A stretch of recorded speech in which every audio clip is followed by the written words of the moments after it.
Imagínense esto, se van para un viaje a Turquía, lógicamente tienen que ir a Istambul. El primer lugar a donde van es nada más y nada menos que Santa Sofía, que es una mezquita grandísima, enorme, monstruosa, y a todo el lado de esa monstruosidad, que es espectacular, hay una entradita con 52 escalitas. Y ustedes bajan eso, encuentran con un pozo de agua enorme, grandísimo, repleto completamente de agua.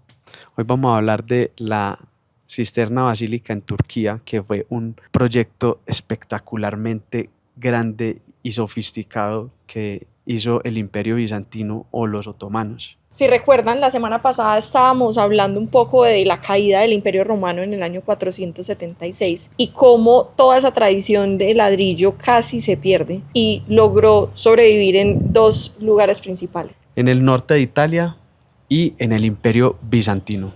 Ahí es donde vamos a ir hoy. Cuando se cae Roma, como todos sabemos, pilas pues que esto se lo tiene que saber todo el mundo. Cuando se cae Roma, está dividida en dos, el Imperio Occidental y el Imperio Oriental. El Imperio Oriental se convirtió en el Imperio Bizantino y que siguió viviendo muchísimos años más. Y su capital era Constantinopla, que hoy en día es lo que conocemos como Estambul. Es pues una ciudad gigante, hermosa, con mucha riqueza. Y no solamente eso, sino que este imperio bizantino fue el que heredó toda la tradición del ladrillo, pero no solamente la heredó, sino que la perfeccionó. Entonces, mientras en Europa occidental se olvidaron por completo de cómo hacer un ladrillo, los bizantinos lo estaban refinando, hornos mejores, morteros mejores, técnicas en bóvedas, en cúpulas, todo, absolutamente todo mucho más sofisticado. Entonces ahora vamos a meternos un poco más a la historia. Vamos al año 532, que es cuando el emperador Justiniano estaba en el trono. Y es que en ese año, en enero, pasa algo muy grave, y es que hay una revuelta grandísima. Disturbios por todos lados, peleas, eso genera pues un caos grandísimo en la ciudad y casi la destruyen. Pero aquí es donde Justiniano dijo, esta es mi oportunidad. No solamente voy a reconstruir la ciudad, sino que la voy a volver más imponente, más eterna. O sea, que algo monstruoso. Y aquí entramos a un problema muy grande que tenía la ciudad. Estamos hablando de en el año 536, con 500.000 de habitantes.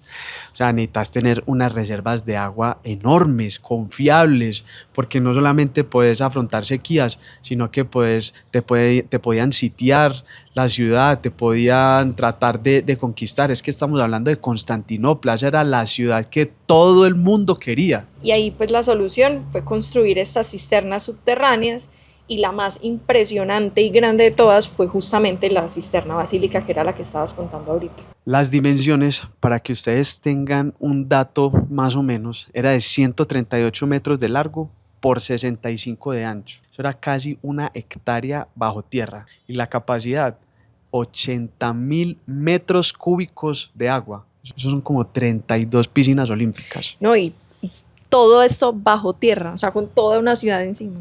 Y aquí es donde el ladrillo brilla, porque adivinen, todos los muros perimetrales son nada más y nada menos que de ladrillo cocido y es de 4 metros de espesor. Dios mío, 4 metros. O sea, y por dentro recubiertos con morteros impermeables que se llaman orasán, una mezcla que es cal y polvo de ladrillo. Y súmale a eso que los techos no eran planos, eran unas bóvedas, todas también en ladrillo, y esas bóvedas se apoyaban en unas columnas de mármol. 336 columnas para ser exactos. Y aquí viene un dato increíble. Todas esas columnas no las hicieron, todas las trajeron de otro lado. Ya vienen de dónde era, por allá de donde se habían acabado de caer el imperio. O sea que reciclaron todas las columnas. Y esto se le conoce como spoila, que viene de la palabra despojar, y era una tradición antigua que lo que buscaba era reutilizar materiales de construcción de otros edificios para hacerlos nuevos.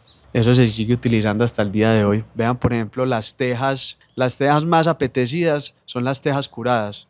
¿Y qué es la teja curada? La que ya le ha llovido durante 10, 20, 30 años. Esas son las mejores tejas que puedes encontrar en el mercado. Pero bueno, volviendo a las 336 columnas, estas venían de templos paganos y son columnas completamente diferentes, porque claro, cada templo al que sacaban todo eso era un templo completamente diferente. Entonces hay estilos de corintias, hay jónicas, hay lisas, hay columnas de todo tipo. Y dos de las columnas son súper icónicas y todo el mundo cuando va se toma foto con ellas porque son dos medusas. Una está como de lado y la otra está de cabeza. Y nadie sabe a ciencia cierta de dónde vienen esas medusas. Lo que dicen es que esa que tiene la cabeza volteada lo hicieron a propósito como para mitigar o anular sus propiedades mitológicas y que no se fueran a volver piedra. Pero bueno, en fin, es uno de los lugares más visitados del mundo y es más, sale en varias películas. ¿Te acuerdas de esa de James Bond? La que yo más me acuerdo es esa se me olvidó el Código Da nombre, Vinci. el Código Da Vinci, que plantan unas bombas ahí y que tiene que ir el Tom Hanks a desactivar todo eso. Muy buena esa película. Ahora, ¿por qué es importante esto para la historia del ladrillo? Bueno, esto es porque la cisterna demuestra dos cosas importantes. Primero, que estos ladrillos cuando son bien hechos pueden aguantar más de 1500 años y todavía siguen funcionando.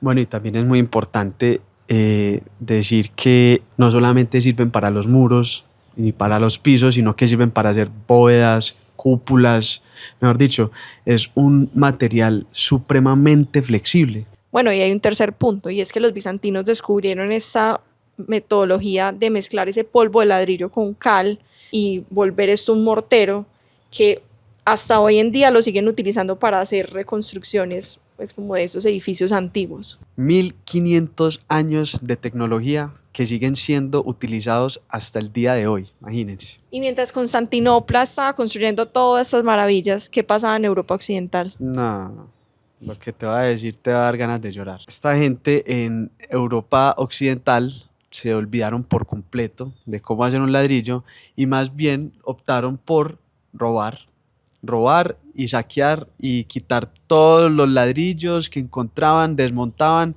y empezaban a construir con el mismo ladrillo. Entonces, por ejemplo, iglesias anglosajonas en Inglaterra, imagínense, robaban desde Grecia y se iban hasta Inglaterra con el ladrillo y construían con ese ladrillo porque pues no tenían el conocimiento, lo habían perdido. No, y no solo eso, tenían reservas de ladrillo romano para construir.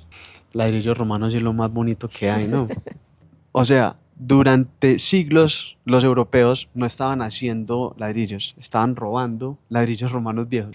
Y eso continúa 2 siglos más, donde ya pues ahí ya en el siglo XII retoman en el norte de Italia la fabricación de ladrillos. Pero bueno, antes de seguir la historia europea, quiero que nos movamos al otro lado del mundo, porque mientras Europa estaba como olvidando cómo hacer ladrillos, había otra civilización que lo estaba llevando a una escala monstruosa. Entonces, próximo episodio.